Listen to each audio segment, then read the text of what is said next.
Joining me now, Republican Congressman of Florida, Byron Donalds, and Dana Lass, nationally syndicated radio host and a good friend of mine, both of them. Congressman, I got to go to you first. Look, I have gotten the vaccine. That was a personal choice that I made. It took me a while to get there. I had to talk with my doctor. It was the best decision for me after some hesitancy. But the way that they're going about it is forcing people to be even more resistant. Don't you think so? Absolutely, and that's why you have people who are still going to pull back and decide not to get it. One thing that we got to remember, go back in time to the elections last year. You had Joe Biden, you had Kamala Harris, you had Andrew Cuomo, you had every prominent Democrat question vaccines. You had Joe Biden bring up Tuskegee multiple times on the campaign trail. That kind of rhetoric seeps into the body politic. So when you look at what's going on in the country, yes, the largest percentage of our population that has vaccine hesitancy is the black community. At this point, I would tell anybody, go talk to your doctor, get the information. If you feel comfortable enough, then go get the vaccine. But the way the Democrats are going is typically what they always do. You see, they have no problem choosing segregation. That's their history. If it means maintaining power, it's no different today. So, Dana, what about that? Because this is going to be open segregation. It's going to happen. A lot of folks aren't going to be able to have black folks in their facilities. We know that that is unconstitutional. We know that people shouldn't be mandated to get a vaccine that hasn't even been approved yet. So where are all the civil libertarians in the Democratic Party? Oh, Lawrence, that's such a great question, and I wish I had that answer as well. The crazy thing about this strategy that Democrats have, I guess they look at this like it's like a two-bird, one-stone kind of thing, and I realize that they really want to go after Republicans, and they want to go after that Trump base, and Trump is the perpetual boogeyman that the left uses to try to, I guess, get out the vote or whatever. But the problem is that they are completely ignoring legitimate concerns that you just raised, that the black community have, that the Hispanic community have. And that's just that there's a ton of other concerns that people who aren't in those communities have. Bingo. And by ignoring those concerns raised by the black community to go after what they perceive to be white Trump voters, they're just making themselves even look less credible than we started off with. The congressman gave a great example. The vice president and now the president of the United States, they were the first people to actually question taking the quote unquote Trump vaccine. And now they want to shame everyone for saying the very words that they said a year ago. Doesn't make sense. Yeah.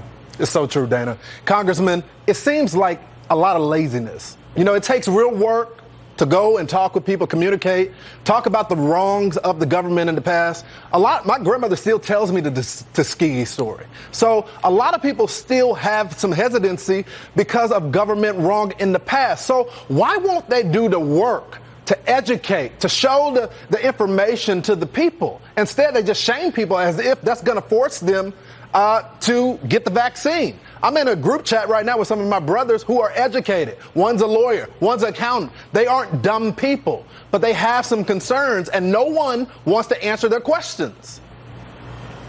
Because if you go and actually answer questions with empirical data, the data comes out very clear on this. If you're between the ages of 25 and 54, even though you are much more susceptible to the Delta variant, the deaths per thousand or the deaths per 100,000 are still very, very low. And so when you give people credible information, you break it down for them, people will actually see, is their risk of infection higher? Yes. Is their risk of hospitalization higher than somebody who's vaccinated? Yes. But their risk of death is still significantly lower than somebody who was in the vulnerable population, either with the original strain or now with the Delta variant. The White House doesn't want to give that information because their entire goal is zero COVID, so Joe Biden can run around saying that he solved the pandemic.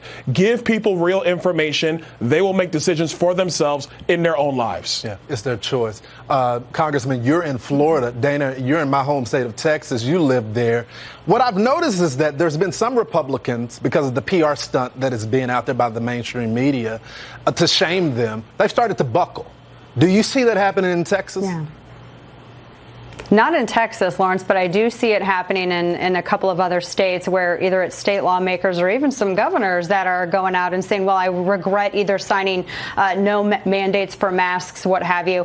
I really like how Florida's Governor Ron DeSantis is holding the line. I know he's pushing back on this idea that schools, they want to have masks for kids. And yet, we can talk about the science for that all day long. But ultimately, this is a parental decision, and parents and their healthcare professionals need to come to this decision with real clear data. And I think that Florida and DeSantis have been incredibly transparent with all of this. The congressman and you, Lawrence, have both made really good points regarding the transparency from this government. If people could just answer the questions that a lot of vaccine hesitant folks have, if they could be honest about what they know and what they don't know, I think that would go a really, really long way in making people feel comfortable. And you know what? Still, there's going to be people who aren't going to be comfortable no matter what. And that's the reality of freedom. Freedom is a double-edged sword. Freedom does not guarantee happiness, but it does guarantee if people want to take the vaccine, they can. If they don't want to, there are going to be those people who don't want to. Maybe they feel like their questions haven't been answered. But I hope, to answer your question, Lawrence, that Republicans hold the line for their voters and for their constituents. That power must always remain in the voters' hands, not just in the government's. I hope so. I like to think that we trained the government how to act over this a year and a half. We gave them unlimited power. Businesses still aren't being paid. Landlords still aren't being paid. Shutdown after shutdown, mandate after mandate. I think they feel like they can get away with a little bit of this. It's going to be up to the people, especially like you, Congressman Dana. You talk about it every day on your radio show, to hold the line and educate the people and stand with them. Thank y'all so much for coming on the show tonight.